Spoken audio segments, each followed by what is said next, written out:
नमस्कार दोस्तों, आप कैसे हो? आई होप आप अच्छे होंगे। आज मैं प्रियंक दिनसा ब्लॉग में आपका हार्दिक स्वागत करता हूं।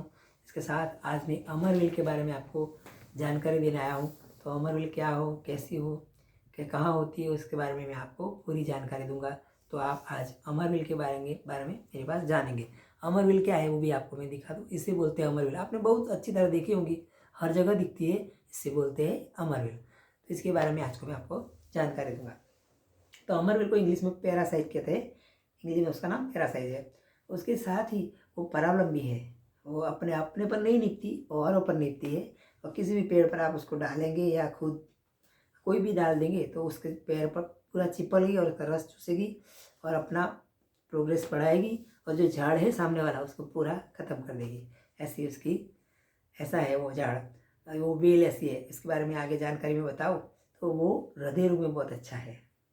हृदय रोग के लोग होते हैं तो दूध में उसको पीस कर 20 ग्राम जितना पीस के फिर उसको छोटी सी बॉटल भर के फिर सुबह शाम लेंगे तो उसमें हृदय रोग में से बहुत अच्छी राहत होती है।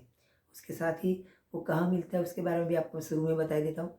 तो वो पूरे इंडिया में पाया जाता है, और कहीं होगा लेकिन पूरे भारत में है, हर जगह है।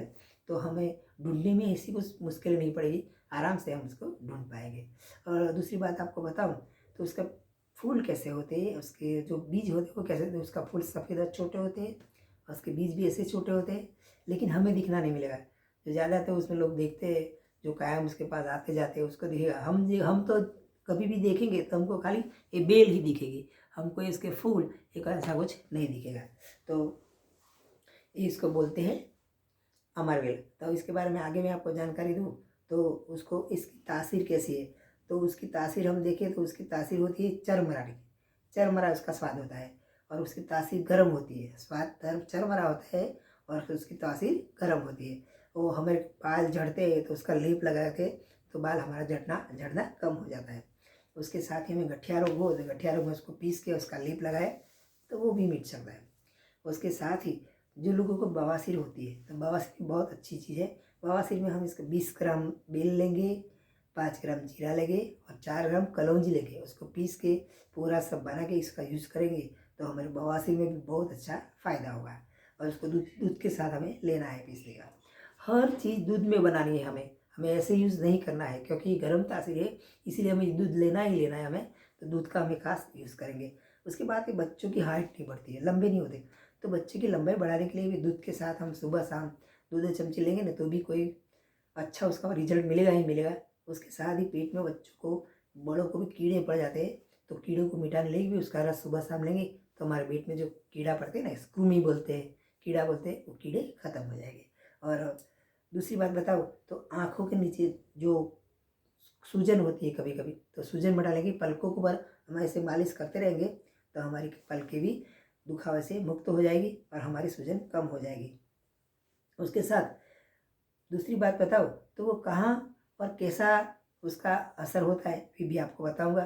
तो दूसरी बात बताने से पहले एक बात बताऊंगा आपको कि वो कौन नहीं ले सकता। तो छोटे बच्चे या गर्भवती महिलाएं होती है वो इसका यूज़ नहीं कर सकते क्योंकि इसकी गर्म तासीर है, इसलिए उसका यूज़ नहीं कर सकते। उसके साथ आपको पता नहीं होगा लेकिन जैसे हम गुलाब से को गुलकंद बनाते हैं ना, वैसे इसके फूल से भी हम उसका गुलकंद बना सकते हैं। तो और इसका यूज़ करते हैं, ये भी एक बहुत अच्छी बात है। उसके बाद हमें घाव हो, पुराना घाव हो कि रनिंग कोई भी घाव हो तो घाव के ऊपर उसका लेप लगाने से हमारा घाव भी धीरे धीरे वो मिटने लगता है और हमें घाव से मुक्त हो सकते हैं। उसके साथ हम विटामिन की बात करें तो इसमें विटामिन देखें तो विटामिन ए है, विटामिन के है, मैग्नीशियम है, कैल्शियम है और इतने छोटे छोटे कई सारे विटामिन में होते हैं। उसके साथ हम ज़्यादातर अच्छी कहाँ है इसके बारे में बताऊँगा। तो ज़्यादातर वो ये बेल है वहाँ अच्छी कहाँ है तो हर पेड़ पर ये होती है, लेकिन जो नीम के पेड़ पर चिपकी हुई होती है ना, ये बहुत अच्छी होती है, इससे बहुत ज़्यादा फ़ायदा होता है। तो हमें ज़्यादातर ढूंढनी पड़ेगी, इसे ही नहीं मिल जाएगी। तो हमें ज़्यादातर ढूंढ के हमें निकालनी होगी कि कौन सा नीम का पेड़ किधर है और कहाँ है, वहाँ जाके हमें ढूंढ के उसे लाना होगा और इसका यूज़ करना होगा। और दूसरी बात बताऊँ तो जो लोगों को मर्दाना कमजोरी होती है ना, इसके भी वो फ़ायदा कर सकते हैं तो उसकी कमजोरी दूर हो सकती है। उसके साथ ही इसको बुढ़ापा आ जाता है, जैसे जवानी में कभी भी किसी को बुढ़ापा आ जाता है, ऐसे उम्र वाले दिखते तो वो भी इसका यूज़ करे तो थोड़ा अच्छा हो सकता है। उसके साथ ही दिमागी कमजोरी को दूर करने के लिए भी उसका हम यूज़ करते हैं और पी सकते हैं। उसके साथ लकवा हो, जैसे पैरालिसिस बोलते हैं, पैरालिसिस भी उसका बहुत कीजिए, जहाँ जहाँ जो भी असर हो उसके ऊपर हम लेप लगा सकते हैं, उसकी मालिश कर सकते हैं, तो हमें ज़रूर फ़ायदा हो सकता है। उसके साथ ही जो निसंतान लोग है तो हर दिन का 15 ग्राम जितना यूज़ करे जो भी मिला है, तो भी उसको निसंतान में दूध के साथ लेने से फ़ायदा हो सकता है। तो मैंने शुरू में बताया, लास्ट में बताता हूँ कि आपको इसका यूज़ दूध के साथ ही करना है, क्योंकि इसके तासीर गर्म है, तो बिना दूध हम इसका यूज़ नहीं कर सकते। तो मैं आपको मेरी जानकारी कैसी लगी उसके बारे में मेरे कुछ कमेंट जरूर करना। इसके साथ ही मेरा ब्लॉग यही समाप्त करता हूँ। जय हिंद, वंदे भारत। इसके साथ मेरे ब्लॉग को लाइक करो, शेयर करो, सब्सक्राइब करो, बेल आइकन की घंटी दबाओ ताकि आपको नोटिफिकेशन मिलती रहे। मिलते हैं अब अगले ब्लॉग में। Bye bye.